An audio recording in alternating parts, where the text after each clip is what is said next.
Nós temos uma guerra econômica. Para resolver o problema da crise econômica, eu tenho que acabar com a guerra. Quem é que está fazendo essa guerra? São os opositores e a iniciativa privada. Está legitimado que eu use de todos os meios, porque eu não preciso ter aprovação na Assembleia, para massacrar este povo. E aí, a crônica da violência, que é esse período que eu conto, do momento em que o Maduro assume até o momento que ocorre a Constituinte, é uma crônica de todos os atos e estratégias que são usadas pelo regime para massacrar o povo na rua, com mortes que estão nas dezenas, coisas que não foram ditas em nenhum jornal no Brasil ou em alguns jornais, exceto por heróis ou por indivíduos que se aventuraram a tentar entender o que estava acontecendo na Venezuela e tentaram botar nos seus canais, apresentar pelos seus canais, por livros, por artigos, mas que mesmo assim não tiveram a repercussão. É curioso quando você observa um conjunto de mortes que acontecem em determinado lugar e ignora o que aconteceu na Venezuela, que as mortes eram dezenas mensalmente, chegando a alguns meses a ocorrerem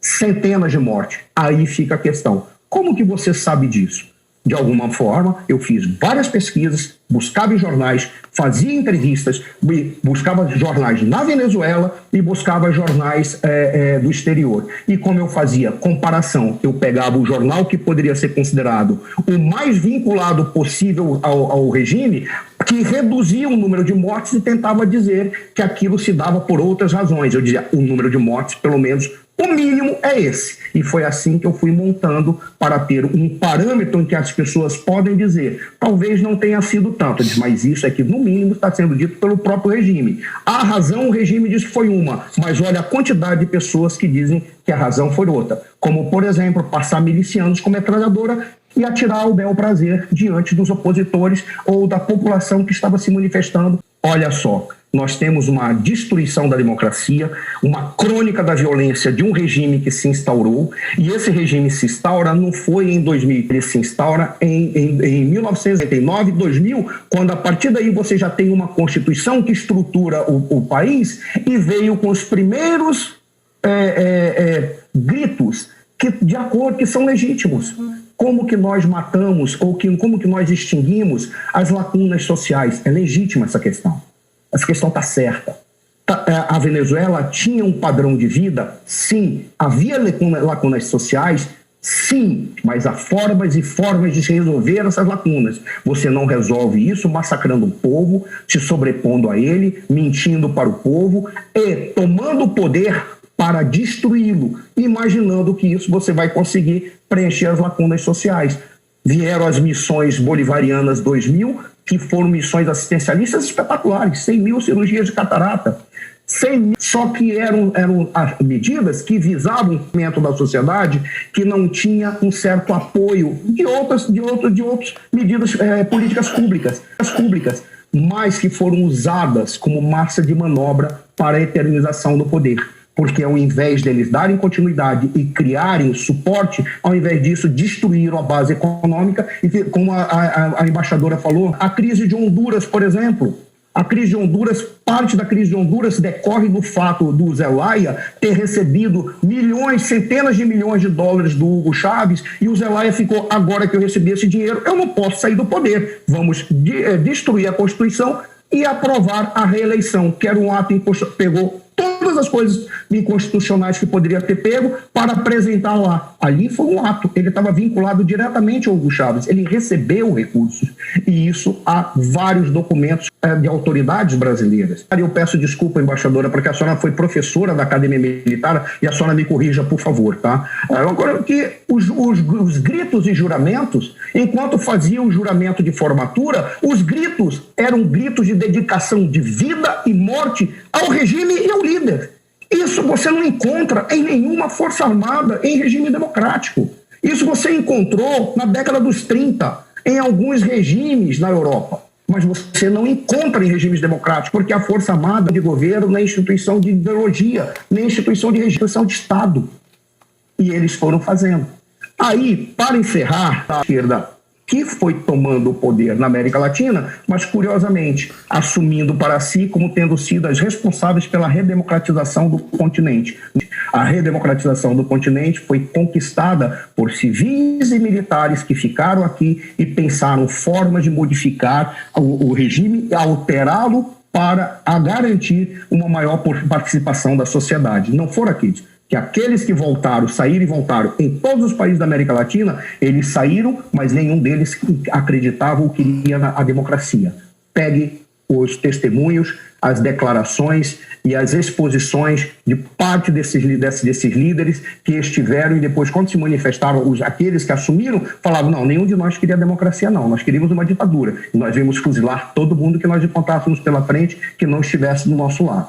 A esquerda que assumiu não foi uma esquerda democrática, foi uma esquerda que aproveitou um vácuo de poder e aproveitou com um discurso, uma estratégia e desembocou em várias lideranças pelo continente, dentre elas o Hugo Chávez. Mas o Hugo Chávez teve uma coisa que o destaca em relação aos demais. Independente dele ser um fanfarrão, independente de tudo isso, ele percebeu que ele poderia ter um discurso, coisa que os demais se baseavam numa matriz teórica muito estruturada. E ele foi construindo a sua matriz teórica com bravatas, com justificativas, com muito carisma, levava o povo, abria uma geladeira, pegava o iogurte, ele dizia assim, iogurte socialista para o povo, e levava uma criança e entregava. Não sou eu que estou falando isso, eu vi essas imagens. E essas imagens foram disseminadas, ele usava dessa maneira. Essa grandeza ele teve, mas é uma grandeza de artimanha, não é uma grandeza humana, é uma grandeza de artimanha, capacidade, ao ponto de ele utilizar das formas mais estranhas possíveis as justificativas teóricas que ele dava para construir isso que é o chavismo. Ele já entrou para a história, mas eu acho uma afronta chamar o que ele fez de bolivarianismo, porque o Bolívar tinha um outro sonho. O que o Chaves queria e o que ele fez deve ser chamado de chavismo, porque são as expressões dos seus delírios e todas as formas de expressões estranhas que ele foi construindo ao longo da sua prática política. Para que tenha uma noção, tem uma chave nessa capa, na capa do livro. Aqueles que tiverem oportunidade, eu vou até botar assim, aqui, ó. Aqui tem um disco voador. Tem um disco voador aqui desenhado.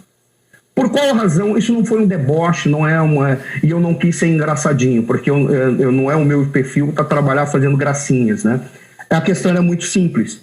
O Hugo Chávez chegou a utilizar da extremidade lógica, de forma mais absurdos argumentos, que eu tenho gravado a sua declaração, em que ele dizia que o socialismo que ele estava produzindo se baseava em uma coisa tão perfeita que era o socialismo, que ele tinha a convicção de que a vida em Marte existiu.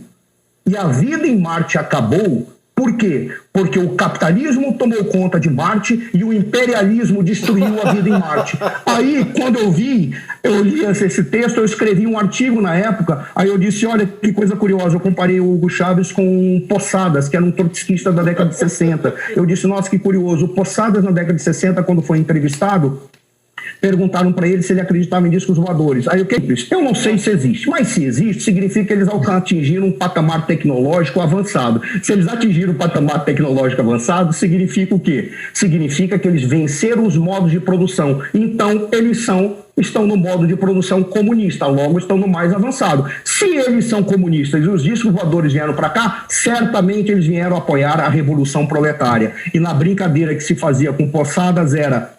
ele criou a luta de classes interplanetária. Quando eu li o artigo, quando eu assisti a entrevista do Chaves, eu brinquei e disse, puxa, nasceu um novo Posadas, inventou a luta de classes interplanetária, ele criou o capitalismo, a destruição do imperialismo intergaláctico. Malditos Yankees marcianos, né? Oi? Desculpa. Malditos Yankees marcianos. E aí faz parte isso aí eu não fiz para fazer uma brincadeira, foi apenas para mostrar a extremidade que o indivíduo é capaz de fazer para tentar justificar determinados atos.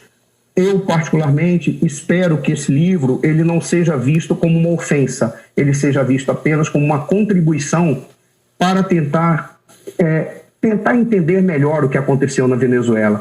Para encerrar, eu só faço uma consideração a mais.